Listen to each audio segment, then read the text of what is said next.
चलिए, स्वागत है आप सभी का एक बार फिर से ज्ञान एजुकेटर में। मैं गौतम सर आपका स्वागत करता हूं complete math A to Z batch में, जहां हम लोग प्री से लेकर के मेंस तक के सारे सवाल कर रहे हैं। सारी चीजें बेहतर ढंग से देख रहे हैं। क्लासेज आपकी लगातार चल रही है। अच्छे अच्छे क्वेश्चन देख रहे हैं, अच्छा अच्छा तरीका देख रहे हैं, नया नया तरीका देख रहे हैं। सवाल को एकदम से आसानी से बनाने का नया नया तरीका देख रहे हैं, और आपको भरपूर मजा भी आ रहा है। तो लास्ट क्लास में हम लोगों ने अंक पर आधारित जितना भी सारा सवाल था लगभग सारी खत्म कर लिए थे, ठीक है ना।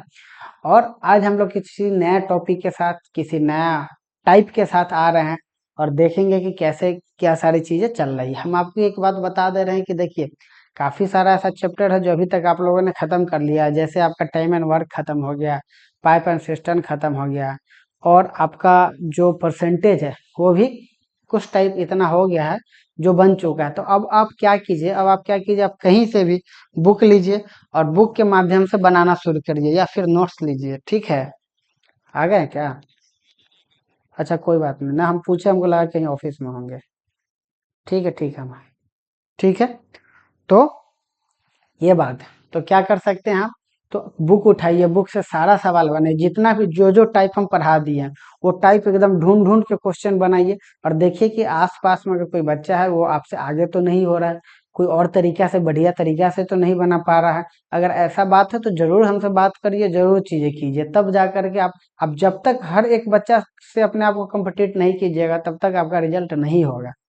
और जो भी भोतका बच्चा सा, बेवकूफ बच्चा सा, जो कमजोर बच्चा, उससे अपने आप को कभी कंपेयर नहीं कीजिए। कंपेयर उससे कीजिए जो बच्चा रिजल्ट लेने वाला है, क्योंकि आपका जो कंपटीशन है वो उसी बच्चा से है। तो जितना भी हम आपको टॉपिक पढ़ा दिए हैं, जितना भी टाइप आपको पढ़ा दिया गया है, जो भी सारा चैप्टर आप पढ़ा दिया गया, वो हर एग्जाम का क्वेश्चन, हर टाइप का क्वेश्चन, हर लेवल का क्वेश्चन आपसे बनना चाहिए, और बाकी जो भी बच्चा है उससे पहले बनना चाहिए।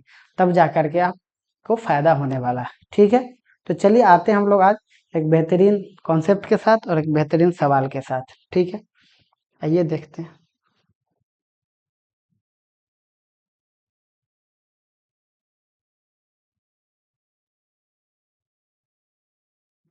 देखिए इस सवाल को, जैसे देखिए ये सवाल सीजीएल मेंस का है। सीजीएल 2018 मेंस का है। क्या कह रहा सवाल कि राघव अपनी आय का 80% खर्च करता है। यदि उसके आय में 12% की वृद्धि हो जाती है और बचत में 10% की कमी हो जाती है, तो उसके व्यय में कितने प्रतिशत की वृद्धि होगी? देखिए, ये सवाल, इस सवाल को बनाने का बहुत सारा तरीका आप लोग देख रहे हैं, बहुत सारा तरीका पता भी हो। हम जो आपको तरीका आज बताएंगे वो अपने आप में बेस्ट है, और सवाल सिर्फ भारी भारी क्वेश्चन बनाएगा। आज आपको हम एक बेहतरीन कॉन्सेप्ट बताने जा रहा है, अब देखिएगा। तो क्या है कि देखिए, राघव अपनी आय का 80% खर्च करता है। तो 80% खर्च करता है, तो कोई आदमी है, ठीक है ना, मान लेते हैं। आप ऐसे पहले समझिए, उस एक आदमी है, उसका इनकम जो है, आय आय उसका 100 रुपया, ठीक है। अब खर्च कितना कर देता है? तो खर्च कर देता है 80। खर्च कितना कर देता है? खर्च कर देता है 80। तो बचत कितना उसका हो जाएगा? बचत हो गया 20, ठीक है। बचत कितना हो गया? बचत हो गया 20। अब बोल रहा है कि उसके आय में 12% का वृद्धि होगी, मतलब कि इसका नया इनकम कितना हो जाएगा? नया इनकम, न्यू आय कितना हो जाएगा? 112। 100 रुपया पहले है, 12% बढ़ गया, मतलब 112। अब क्या बोल रहा है कि उसका जो बचत है, बचत में 10% का कमी हो जाता है। तो बचत में 10% कमी हो जाता है, तो बचत, इसका नया बचत कितना हो जाएगा? अब देखिए, नया जो बचत उसका है, तो बचत पहले कितना था? 20। अब 20 में 10% कम हो जा रहा है, मतलब कि 20 का 10% कितना हो जाएगा? 2।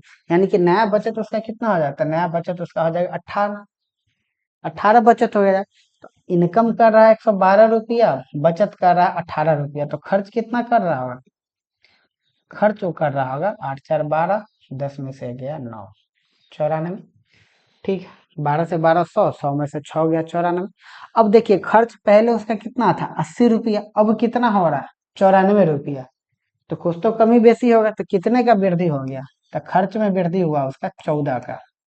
14 का वृद्धि हुआ कितना में? तो 80 में। 14 का वृद्धि हो गया 80 में, प्रतिशत बनाना, 100 से गुना कर देंगे। अब 20 25 100, 20 चौका 80। यानी कि ये 2 हो गया और ये 7 हो गया, यानी कि 35/2, यानी कि 17.5%। कितना आ गया? 17.5%, यानी कि ऑप्शन कौन सा हो जाएगा? ए। ऑप्शन कौन सा हो जाएगा? ए। तो ये जो हम बात बताए, ये बात आपको, ये जो हम आपको बनाया अभी क्वेश्चन, ये सिर्फ आपको समझाने के लिए, कि ताकि आप क्वेश्चन को बेहतर ढंग से समझ जाए। क्वेश्चन क्या कह रहा है कि एक आदमी है, आदमी का आय, आदमी अपनी आय का 80% क्या करता है? 80% खर्च करता है। अब 80% खर्च करता है, यानी कि 20% बचाता है। इनकम हो गया 100। अब बोला है कि उसके आय में 12% की वृद्धि होती है। तो आय में 12% की वृद्धि होती है, तो पहले 100 था, अब 12 हो गया, तो कितना हो गया? 112। अब फिर क्या कह रहा है कि बचत में 10% का कमी होता है, तो बचत उसका 20%, 20% में क्या हो रहा है? 10% का कमी हो गया, मतलब कि अब 18 रुपया बचत कर रहा है। तो 112 कमा रहा है, 18 बचत कर रहा है, तो खर्च कितना होगा? 94। अब पहले खर्च करता था 80, अब खर्च करता है 94, तो वृद्धि हो गया। कितने का वृद्धि हो गया? तो वृद्धि हो गया 17.5% का। आई होप कि आपको समझ में आ। अब हम लोग एक बेहतरीन कॉन्सेप्ट देखेंगे, जो आपको यूट्यूब पे मिलेगा भी नहीं, है कि नहीं। और काफी मुश्किल मुश्किल सवाल हम लोग इस तरीका से कर सकते हैं, बशर्ते कि आप तरीका को जितना जल्दी आप समझ जाइए उतना बेहतर है। क्या है तरीका? कैसे बनाएंगे सवाल को, कैसे क्या करेंगे, आइए देखते हैं। सवाल तरीका को हम बोलते हैं 1+2=3। जितना भी सारा मुश्किल सवाल है आसानी से बन जाएगा। कैसे बनेगा, आइए हम देखते हैं। देखिए सीधी सी बात है, बोला 80% खर्च कर रहा है, 80% खर्च कर रहा है, तो बचाएगा कितना? तो 20%। 20% बचाएगा, 20% बचाएगा, मतलब टोटल कितना हो जाएगा? 100। ये होता है ना, आय प्लस बचत बराबर खर्च, कितना बराबर खर्च हो जाएगा? ये हो जाएगा।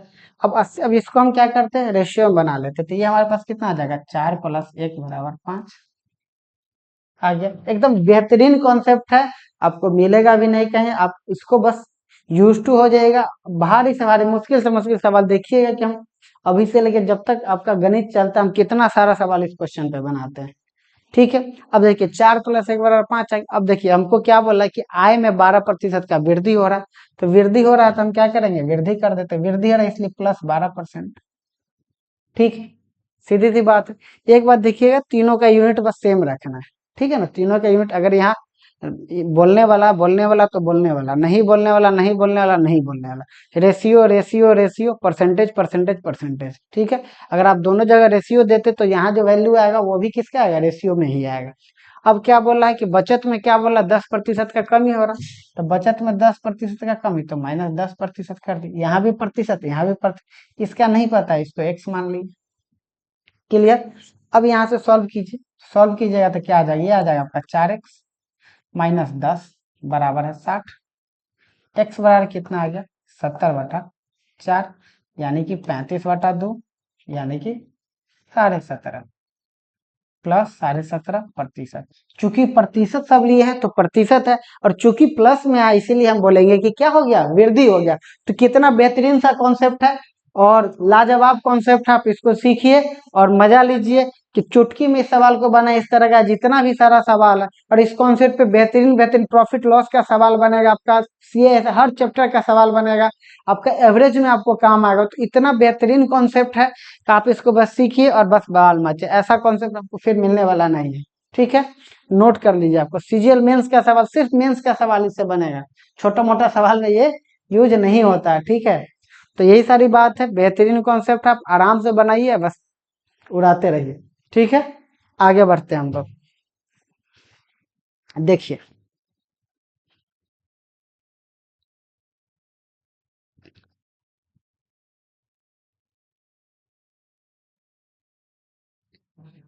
अनुपम अपनी आय का 75% खर्च करता है, खर्च करती है होना चाहिए। यदि उसकी आय में 10% की वृद्धि होती है और उसके व्यय में 8% की वृद्धि होती है, तो बचत में प्रतिशत परिवर्तन बताए। एकदम बिल्कुल 75% है, अब प्लस 25% बराबर हो जाएगा 100%। 3+1=4। ठीक है। अब उसके आय में कितना प्रतिशत का वृद्धि हो रहा है? तो 10% का वृद्धि हो रहा है, तो वृद्धि कर दिया ना। अब क्या बोल रहा है, व्यय में 8% का वृद्धि हो रहा था, व्यय में 8% का वृद्धि हो रहा था, कर दिए। बचत तो निकालना ही है तो एक्स कर लिए। अब बन गया एक्स बराबर कितना आ गया, सब में वृद्धि ही हो रहा है ना। हाँ, अब क्या आ गया, 40 - 24 यानी कितना आ गया, 16%। तो 16% वृद्धि यानी ऑप्शन कौन सा आ जाए, ए। लाजवाब तरीका हम आपको बता रहे हैं, आग लगा देगा एकदम से, आग लगा देंगे, आग लगा देंगे, आग लगा देंगे। ठीक है ना, आप एकदम से हम बता रहे हैं कि आप एक बार पढ़ लीजिए ना, हम आपका सब काम तमाम कर देंगे, है कि नहीं। आप एक बार पूरा A to Z आप पूरा कंप्लीट करिए। हम एकदम सोच ही लिए कि सारा गणित पढ़ा के आप रख ही देंगे, है कि नहीं। इसीलिए 3-3 चैप्टर का डाल रहे हैं एक एक दिन में, ठीक है, ताकि जल्दी से जल्दी खत्म करके फिर नया नया कुछ मिलेगा तो डालते रहेंगे, ठीक है। बस आप तब तक गर्दा उड़ा दीजिए। चलिए, आया बात समझ में, आगे बढ़ते हैं। अब देखिए ये सवाल है, वही सवाल है,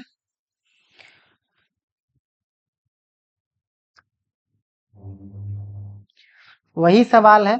अब देखिए इसी सवाल पे फ्रैक्शन वाला में आएगा। अब कैसे बना, तो ये सवाल कोई दूसरा तरीका से बना के बता दे हमको जल्दी, उसके बाद पहली बार ये क्वेश्चन कोई देखे और दूसरे तरीका से सोच करके बना करके हम बता दे, हम मान जाएंगे। नहीं बना पाएगा, अगर फर्स्ट टाइम अगर नहीं प्रैक्टिस करेगा तो कभी नहीं बनने वाला, समझ में ही नहीं आएगा। इतना सारा देखिए, इसमें इतना सारा फ्रैक्शन है, इतना सारा ये चीज है, निकालते निकालते परेशान हो जाएगा। सिंपल सा बात है, पहले तो समझिए कि 22.22%, ये कितना आ जाएगा, ये आ जाएगा 2/9। ठीक है, 7.14%, ये कितना आ जाएगा, 7.14%। आपको नहीं याद होगा कितना होगा, याद होगा भी। आप समझिए कि 14.28 कितना होता है, 1/7। इसमें 2 से भाग दे रहे हैं तो इसमें भी 2 से दे देंगे, यानी कितना आ जाएगा, 1/14। अब देखते हैं, हम आपको एक तरह से रिवीजन भी कराते जाते हैं कि हाँ इसके बाद ये, इसके बाद। अच्छा, उसके बाद आ रहा है 7.11/7, 7.11/27, मतलब 27 कितना हो जाएगा आपका, तो 27 आपका हो जाएगा, ये हो जाएगा इतना 189, 11, 200, 2/27, ये है। ठीक है, अब देखिए क्या बोल रहा है कि व्यय में अब सीधी सी बात है, ये इसका इनकम हो गया। बोला अपनी आय का 22.22% क्या करता है, खर्च करता है। यानी कि अगर 2 रुपया इसका इनकम है, 9 रुपया अगर इनकम है, तो 2 रुपया खर्च करता है, यानी कि 7 रुपया बचाता है। यही बात होगी, इसमें कोई दिक्कत। अब आगे देखिए, यही ना हो गया, 9 रुपया इनकम है, 2 रुपया खर्च करता है, तो 7 रुपया बचत करता है। अब क्या बोला है कि उसके आय में 7.11/27% का वृद्धि होता है। तो 7.11/27% कितना होता है, 2/27। तो 2/27 मतलब 9 का 2/27 वृद्धि होता है। ठीक है, यानी कि ये आ गया 9 तिया, ये कितना आ गया, 9 तिया आ गया। अब हमारे पास क्या बोल रहा है कि बचत में इतना का, तो ये हमारा हो गया खर्च और ये हमारा हो गया बचत। और बचत में 1/14, यानी कि ये आ गया हमारा 1/14, यानी कि 2, यानी कि ये आ गया 2x बराबर है 2/3 - 1/2।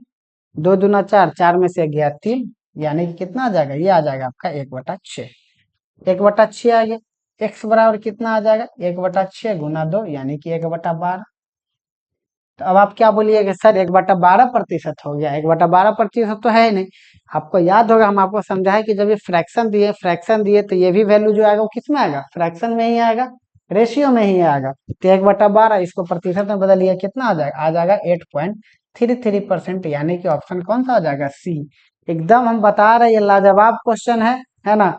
और आप चेक करके देखिए, जो भी लोग ऑफलाइन जहाँ भी अगर पढ़ रहे हैं, है ना, जरूर से अपने सर को दीजिए क्वेश्चन, बना करके देखिए कितने जल्दी बना पाते हैं, फिर आपको मजा आएगा। क्लियर, चलिए आगे बढ़े। लाजवाब क्वेश्चन है, ठीक है ना। ये सब क्वेश्चन जबरदस्ती का डिफिकल्ट के, ये सब सवाल अभी तक एग्जाम में आया नहीं है, ठीक है, लेकिन आने वाले कुछ सालों में हो सकता है आ जाए। चलिए आगे हम लोग देखते हैं, ये भी उसी तरीके का सवाल है। ये सवाल आप लोग होमवर्क कर लीजिए, ये सवाल आप लोग होमवर्क कर लीजिए। घर से बना के लाइए, चूंकि ऑप्शन है इसलिए हम होमवर्क में भी दे दे रहे हैं। बिल्कुल डिट्टो सेम सवाल है, आपको बहुत ज्यादा मेहनत करने का जरूरत नहीं है। क्लियर है? आगे बढ़ते हैं। ये सब सवाल, ये सारा सवाल जो है, ये सब सवाल वही है, ये सब सेम सवाल है। देखिए, जो सवाल अभी हम बताएं, ये सारा सवाल वही है। सारा सवाल आप होमवर्क कर सकते हैं। देखते हैं कुछ और सवाल अगर आपको। हाँ, ये सवाल देखिए, देखिए ये सवाल भी इसी से बनेगा।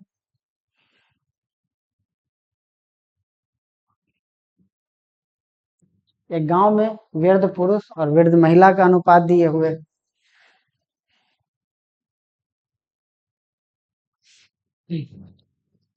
वृद्ध पुरुष है और वृद्ध महिला का अनुपात दिए हुए 5:3 है। वृद्ध पुरुषों का 75% वृद्धावस्था पेंशन प्राप्त कर रहा है और 17% वृद्ध महिला को वृद्धा पेंशन नहीं मिल रही है। तो ज्ञात कीजिए कि कितने प्रतिशत वृद्ध को पेंशन प्राप्त कर रहा है।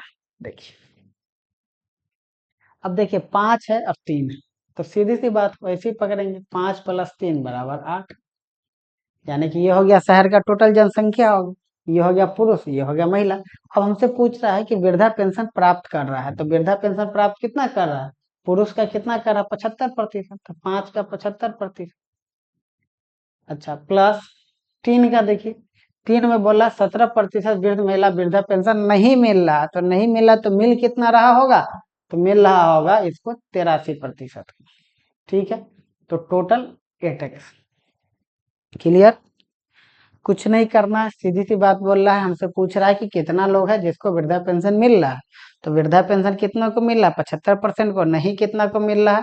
तो महिला में 17%, यानी मिल रहा है 83% को। तो अब यहाँ से हम बस कैलकुलेशन कर लेंगे। 4 × 25, 375, 3 × 9, 8 × 3 = 24, 8x। ये कितना आ जाएगा आपका? ये आपका आ जाएगा 14, 8x। क्या आ जाएगा? 8×7 = 56, 8×8 = 64, यानी कि कितना आ गया? 78%। 78% मतलब ऑप्शन कौन सा हो जाएगा? डी। हम बता नहीं सकते हैं कि इस कॉन्सेप्ट पे कितना ज्यादा क्वेश्चन बने वाला है, कितना मुश्किल से मुश्किल सवाल बनेगा। इस बात को आप अभी समझेंगे। नोट करिए।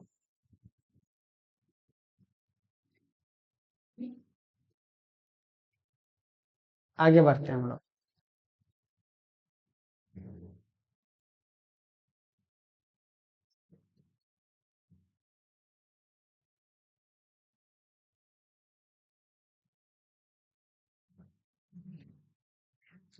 एक स्कूल में लड़के और लड़कियों की संख्या का अनुपात 3:2 है। 40% लड़के और 45% लड़कियां हिंदी बोलती है।